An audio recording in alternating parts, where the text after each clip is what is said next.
I want you to imagine that you sit down to do some grading, and as you're grading through, you notice a pretty unique, incorrect answer on a student's assignment. Then a couple assignments later, you notice that same mistake was made again. A couple assignments later, same thing, same mistake. And all of a sudden you realize that you have some plagiarism on your hands. You have cheating going on in your class. It feels like a punch to the gut. And I know because I'm in the middle of it right now. Unfortunately, last week when I was sitting down to grade, I realized that my class has a huge file sharing fiasco going on. And so in this video, I wanted to take a little bit of time and just reflect on why students cheat. I think taking the time to understand the motives behind why students cheat can help inform us of how we can respond to it. And I'm going to let you know how I'm choosing to respond to the students in my class. And I hope this video lets you all know that if you're experiencing cheating in your class, you're not alone. It happens. And that it lays some groundwork for thinking through it and being able to teach with compassion and empathy, but also holding students accountable and creating learning experiences for them out of it.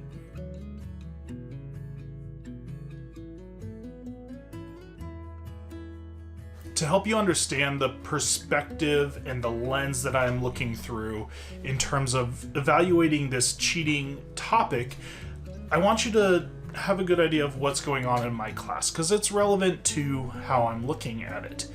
I realized that students were using a separate software that was one that I wasn't encouraging them to use, but is a software that students use naturally on their own, and they created an outside group to study and work and collaborate from the very beginning of the semester, which I think is great. You know, if my content is stimulating enough that they are talking about it and having conversations, even comparing answers, I think is great. Hey, you got X, I got Y, what did we do different?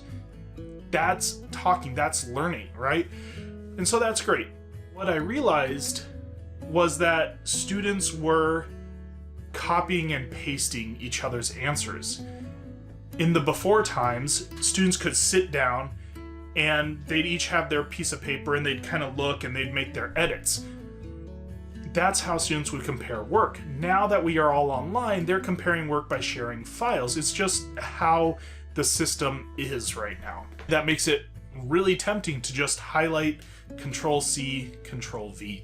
The way that I knew this was going on is unique answers, misspelled words, and unique formatting across multiple assignments, across multiple students. And the scale of this is unlike anything I've ever seen in any of my classes. I have a class of 45 students that this is occurring in, and I have a list of 14 students that have documentable proof of plagiarism.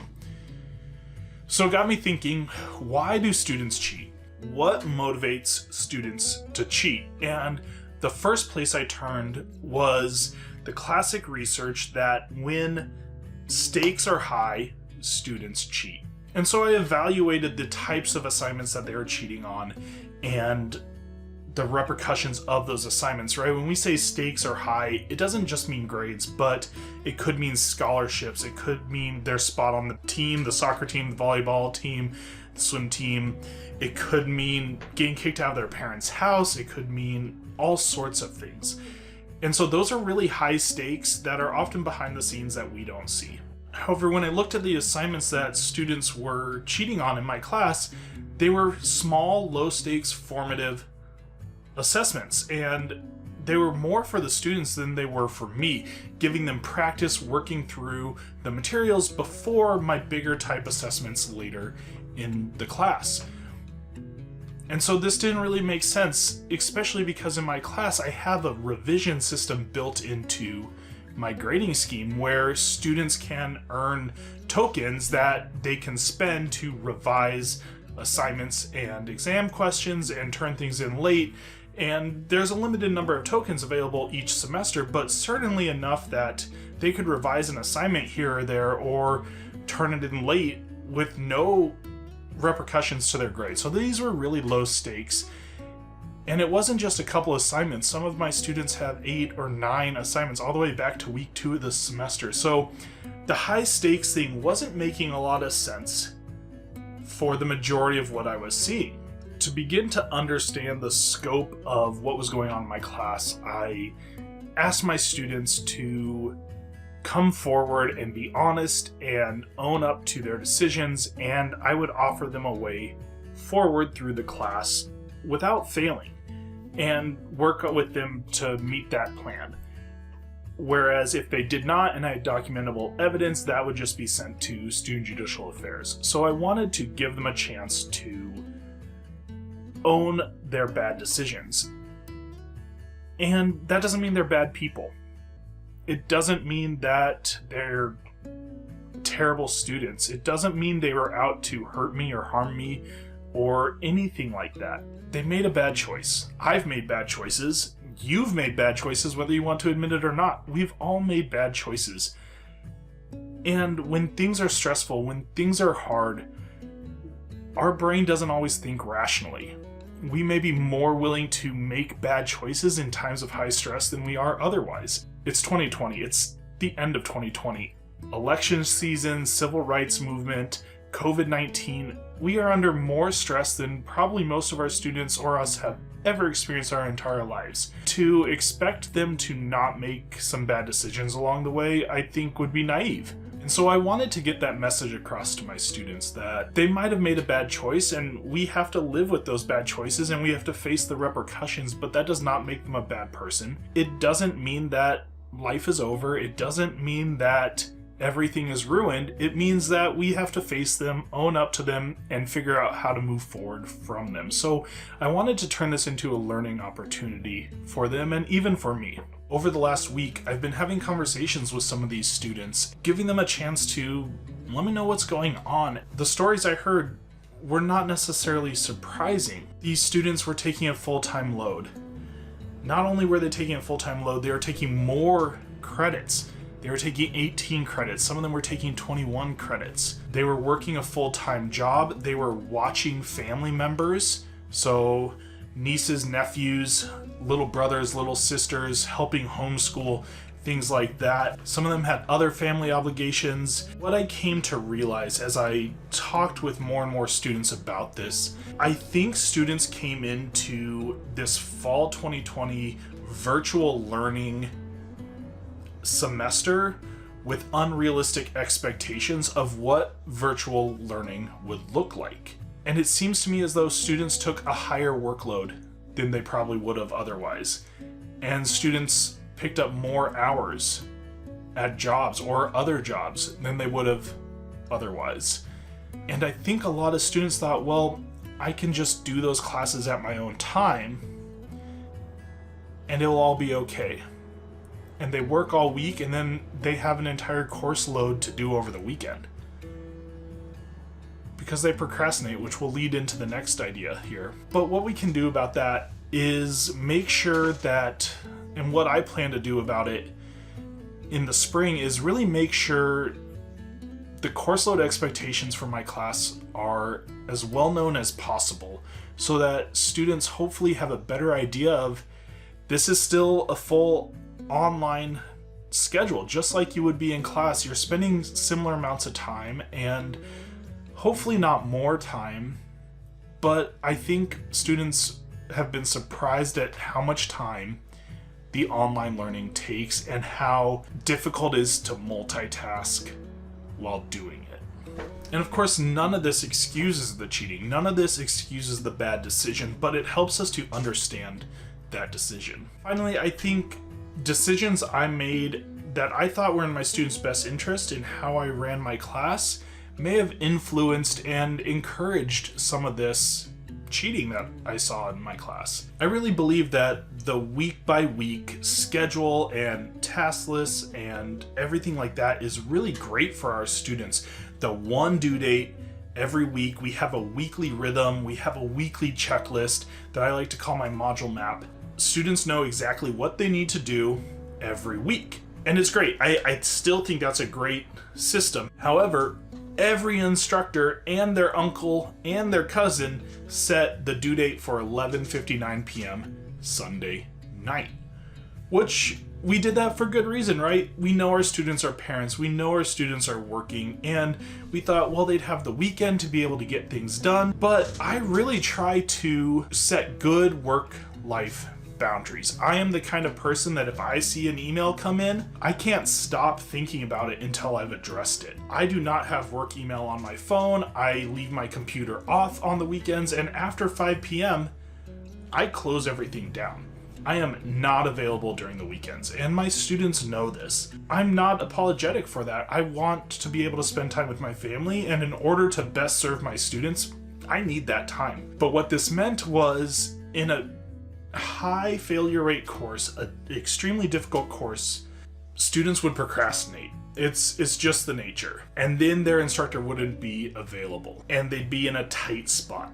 High stress, high stakes, they need an answer, the due date's coming in, someone posted something, it's an easy option. The temptation is just there. It's almost too easy. There's not enough friction between it. It's way too easy. And right, none of this justifies the behavior, but it helps us to understand, yes, we say students need to learn to self-regulate. Yeah, absolutely, I 100% agree. And I am very vocal in that. I think that part of our classes should be helping students learn how to self-regulate and manage. But we also have to be understanding of the times. And I really think the fact that the 2 days before my assignments are due, me not being available to my students, is encouraging the cheating. So what I'm doing is I'm actually shifting my week. What I plan to do is Fridays are going to start my new weekly cycle. So instead of starting my weekly cycles on Monday with everything due Sunday at 11:59 p.m., I'm going to shift my weekly cycles to start Fridays. So I will introduce all the materials Friday, let them know their expectations, go over common hangups. Then they have the weekend to work through things, and if they don't, they don't. But then they have Monday, Tuesday, Wednesday, and Thursday where they could attend my office hours, they could attend their lecture sections, and ask whatever questions they have before the due date, Thursday nights at 11:59 p.m. When I propose this to my students, and because I am a organized type A kind of person, I'm going to shift all of my classes this way, and I was a little surprised. My students are excited for it. Overwhelmingly, students were like, yes, thank you. That is amazing. I hate the Sunday 11:59 p.m. due date. They like the weekly schedule, the weekly rhythm. They don't like that every instructor has put their due dates at Sunday 11:59 p.m. when most instructors aren't available over the weekend. So has this cheating scandal changed my view on students? No. I still believe that we should default to trust with our students. I believe our students overall, the vast majority of them are acting with good intentions. The conversations I've had with my students really lead me to believe that everything that led into this file sharing fiasco started with good intentions. Students wanting to help each other out. Students who knew more or were understanding the material better were trying to help their peers out. As the semester went on, it devolved into this file sharing thing and people made poor decisions. Am I still going to default to trust to students? Yes. Am I going to keep an eye out for this going forward? Yes. But I'm not going to spend more time looking for it. If it hits my radar, it hits my radar. Just like this. I don't have the time, I don't have the energy, I don't have the emotional bandwidth to search out people cheating. It comes back to a really strong belief of mine that their learning is for them and not me. If they're gonna cheat, they're cheating themselves. It's gonna catch up to them one way or another. It's not my job to deliver that justice.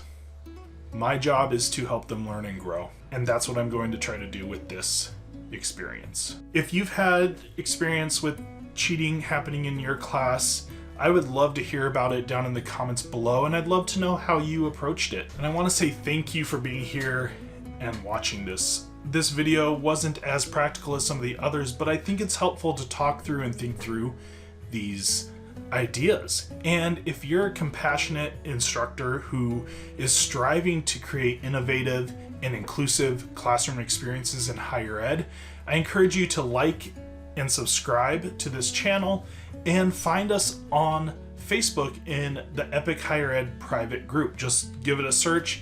You'll find the Epic Higher Ed private group and ask to join. I'd love to have you in there. Good luck. Hang in there. We are getting through this, and I'll see you in the next video.